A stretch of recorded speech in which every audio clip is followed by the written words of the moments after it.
Hey, what's up, everybody? Hope you're all doing well. We're going to do a quick rundown here of Billy Joe Saunders against Avtandil Khurtsidze for the WBO middleweight title. Saunders is 24-0, 12 knockouts. He's 5 foot 11 inches tall, 73-inch reach, 27 years old.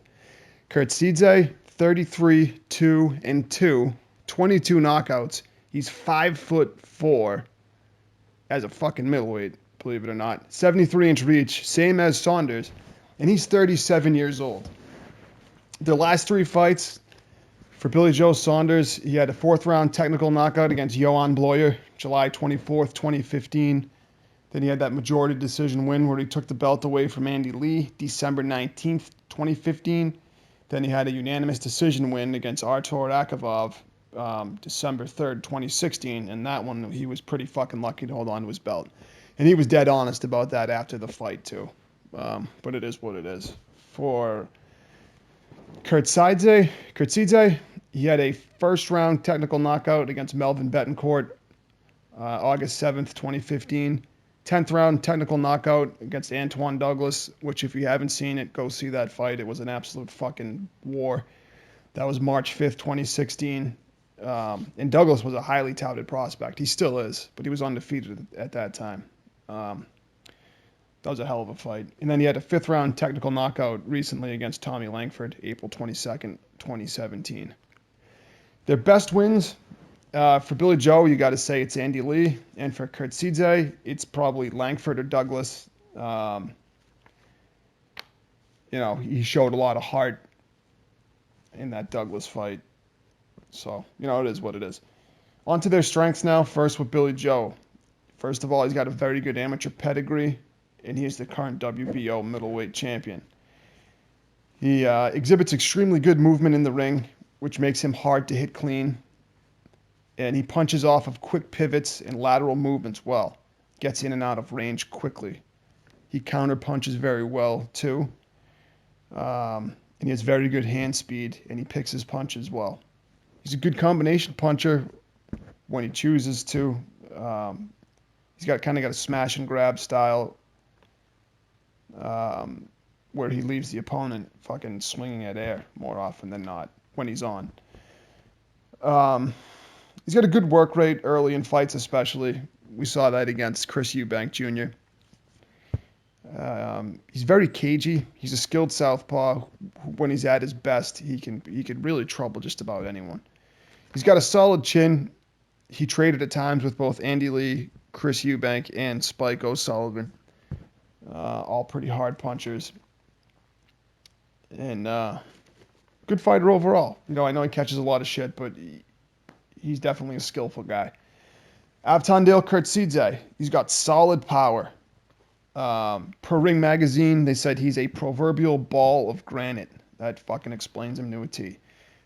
He's rough once he gets inside, as he did versus Tommy Langford. He applied suffocating pressure, and his movement is straight out of Custom Auto textbook. He calls himself Little Mike Tyson.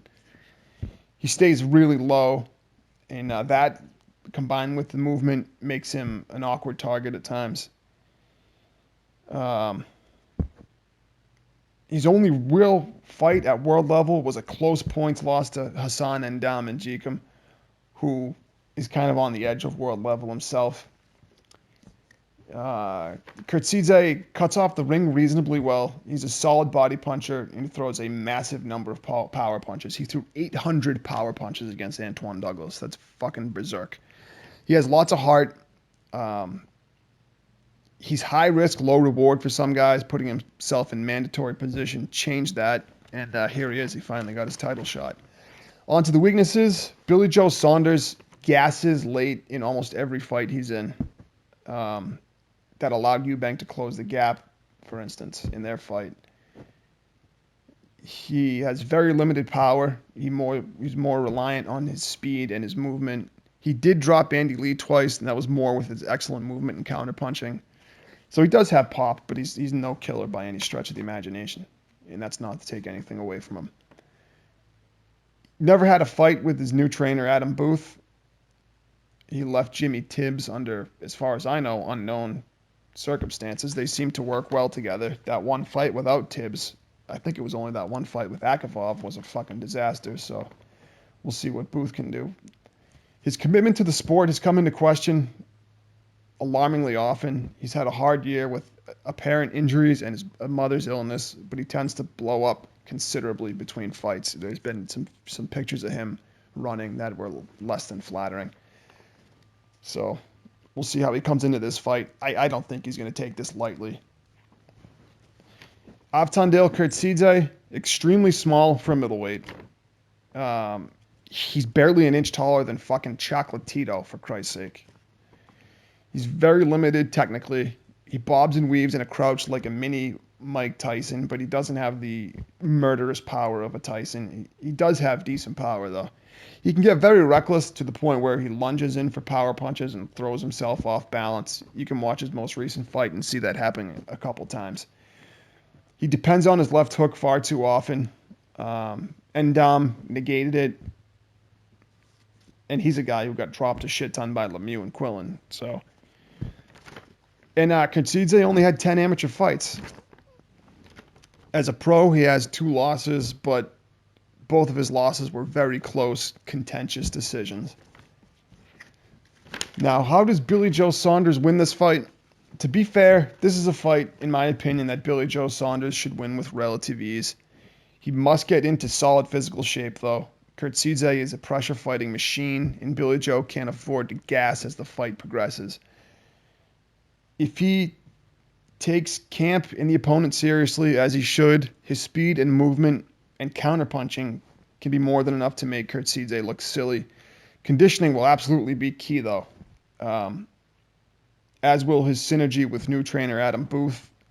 If he comes into this fight as he did versus Akavov, he may find his ass on the fucking canvas or even knock the fuck out in a flurry like the Antoine Douglas fight or one shot like the Langford fight. In the end, I think Saunders truly does want the Triple G or Canelo fights, and he'll prepare well enough to win a comfortable unanimous decision, but not without some shaky moments like the Eubank Jr. fight, but probably to a lesser degree. How do you guys see this fight going? Let me know in the comments below. Straight right boxing talk. Thanks again for listening. I really appreciate that, and I hope everybody out there is doing well. See you in the next one.